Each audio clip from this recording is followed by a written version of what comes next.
All right, thanks for making the Locked On Ole Miss podcast your first listen every day. We are free and available wherever you get your podcast, including YouTube. Subscribe to the YouTube channel, hit the bell for notifications, and of course, participate in the conversation by commenting or upvoting the video itself. Also, these days, every new potential hire can feel like a high-stakes wager for your small business. That is why LinkedIn Jobs helps find the right people for your team faster and for free. Post your job for free at linkedin.com/lockedoncollege. Terms and conditions apply. I'm here with John Garcia. We're going to get back into recruiting now that all this Lane Kiffin stuff has died down. John, how you doing, bud? I'm doing well, Stephen. Yeah, it's obviously a busy time, and yeah, a lot of it has to do with what doesn't happen just as much as what we actually see happening. So it's the silly season for a reason. Okay, before we get started on the Ole Miss stuff, I'm just going off of what hat you're wearing right now. Trent Dilfer to UAB. What do you think about Yeah, that? yeah, phenomenal, right? Mhm. Obviously, a guy who's got a ton of cachet nationally at the quarterback position has helped build the Elite 11 into kind of the premier quarterbacking event. But then he's also supplemented it with a ton of coaching experience, really all over the map, including most recently at Lipscomb Academy. Trent is very insightful. He's confident, and he's self-aware, which I think is an underrated trait for coaches. And he knows where his weaknesses are. So with that and his network, I would imagine he builds a pretty interesting staff at UAB, which a lot of folks have always felt like is kind of a sleeping giant relative to the area. And obviously, a lot of potential there. New stadium, great school, all of that in a big metro or growing metro, I should say. So I think it's fascinating, and I think that's going to be a trend going forward. We've seen it work so well with other coaches in that same vein, right? NFL experience, TV, coaching at the youth levels. I mean, Deion Sanders comes to mind as soon as I say all those words. So, yeah, I think it's a great outside the box hire, and it could be a high risk, high reward deal for the Blazers. Speaking of Deion Sanders, before we move on, do you think it's Cincinnati, South Florida, or Colorado? I mean, if I'm him, I'm probably Cincinnati bound, right? Big 12 school with that footprint, that recent history, be able to recruit locally, which is something you can't necessarily do at Colorado, the other Power Five job. South Florida at the Group of Five level feels like it's stuck. There hasn't been a lot of success there despite the location. I think out of all the FBS schools in Florida, South Florida struggled the most, and that's saying a lot, right? With FIU and FAU among those schools in the state. So if I'm him, I'm probably Cincinnati bound, but will the offer come in? That's the biggest question there with Dion. But he's hinting at a decision here soon. So it's like a recruit, right? We're refreshing Twitter and seeing if he breaks his own coaching hire, which would be the most Dion thing to do anyway. Yeah, are you expecting a graphic like you get from the recruits? Honestly, with him, it could be a whole video, a whole commitment video to his new school. I mean, who knows?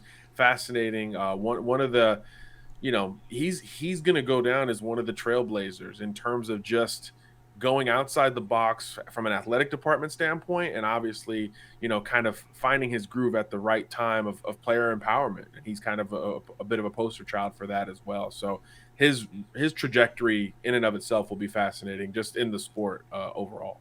All right, so let's get on to the Ole Miss stuff that everybody is watching to tune in and see. Um, After all of the Auburn Lane Kiffin stuff completely blew up and just took over the internet for 2 weeks, Yeah. what is recruiting like? What did that do? Any adverse reaction to that? Let me tell you, the staff did a really nice job communicating with their recruits. I was connecting with Bryson Sanders' camp, Suntarine Perkins' camp, Marcel Reed's camp.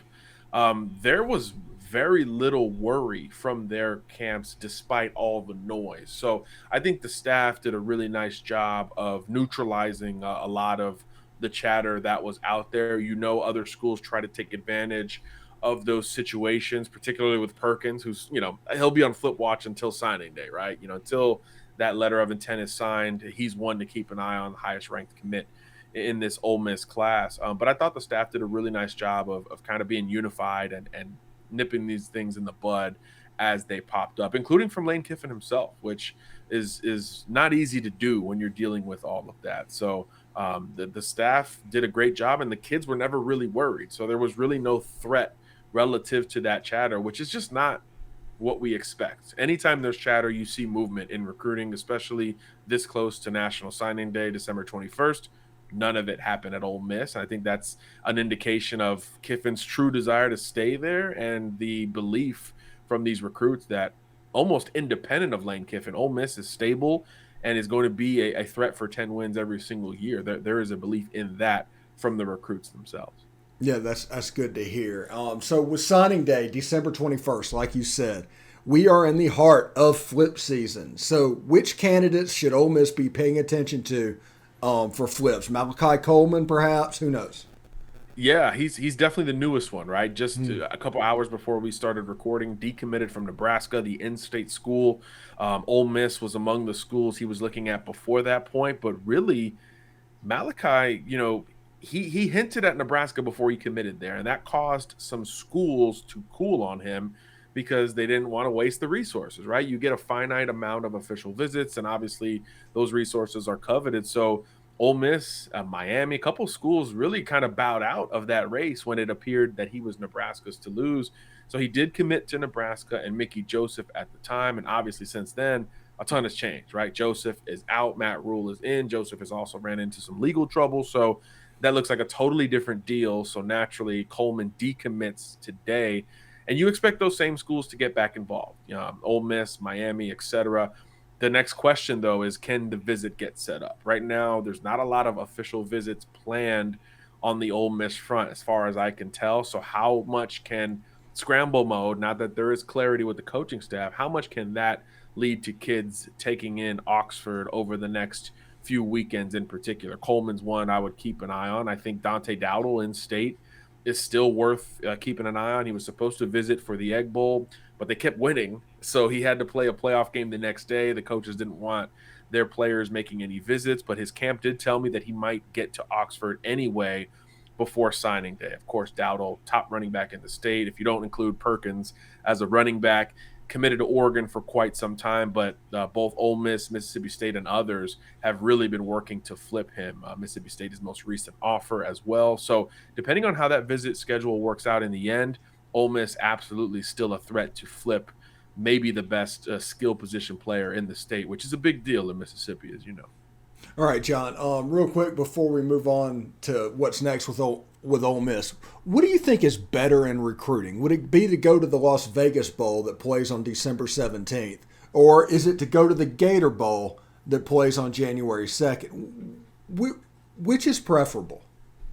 Probably the latter, right? You get the entire allotment of the recruiting perks that are about to hit, right? On Friday, you're allowed to hit the road to see kids and meet with them in their homes, which is not a part of the evaluation process. So that will be a portion of the recruiting process that helps kids make decisions, right? Getting those final questions answered, not only for you, but your parents, your coaches, whoever is in your home and in those moments. And of course, as we just mentioned, official visit weekends are going to be big here down the stretch. So if you are in bowl prep and eventually traveling for a December 17th bowl, that last visit weekend, that's what, 15th, 16th, 17th, I believe, now you lose that official visit weekend with your coaches because you're playing the bowl game. So for recruiting in the early period, that January 2nd bowl plays a little bit better. You can try to coincide visits with bowl practices and kill two birds with one stone like you do in the spring or during the regular season itself.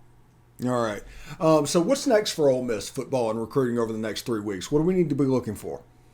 Yeah, still a lot of skill position prospects on the table. Look, we know the portal's opening December 5th. That will be its own thing for Ole Miss. But in terms of high school recruiting, it's about a lot of the skill positions. Running back, as we mentioned with Dowdle, is crucial, but it's not just him. Christopher Johnson has been Ole Miss or Miami back and forth, it feels like, for some time. Now he's going to take a couple of other visits. Penn State, I think, is next up. So that'll be interesting to see if they can get into the conversation, or does it remain an Ole Miss versus Miami battle? Kendrick Riscano still out there, the former Michigan State verbal commitment. Ole Miss has been surging for him at running back. Oklahoma State, Penn State, among those involved. So between those three backs, Johnson, Riscano, and Dowdle, you got to land one of them, you would think. We know receiver is still a big deal. Caden Lee is probably where that conversation begins. Now, does Malachi Coleman sneak in there? But Caden has been high on Ole Miss for quite some time. But heavy hitters in that battle, right? For one of the best slots in the country, Oklahoma, Georgia, South Carolina, UCF, the contenders there. So there's still a lot down the stretch. Still got my eyes on Jamel Johnson, the former Texas safety commitment. We know Ole Miss has been surging in the state of Texas in particular. Johnson, as soon as he decommitted from Texas, there was some Ole Miss buzz as he was on campus recently before that movement. So I think the skill positions are where you expect more high school impact down the stretch for Ole Miss. And then obviously that means in the portal, probably supplement it with some bigger bodies as we've seen Lane Kiffin do in the past. All right. Thank you very much, John. And thanks for everybody for making Locked On Ole Miss podcast your first listen today. For your second listen today, check out Locked On Sports Today. From the games that matter the most to the biggest stories in sports, go beyond the scoreboard and behind the scenes with the local experts and insights only Locked On can provide.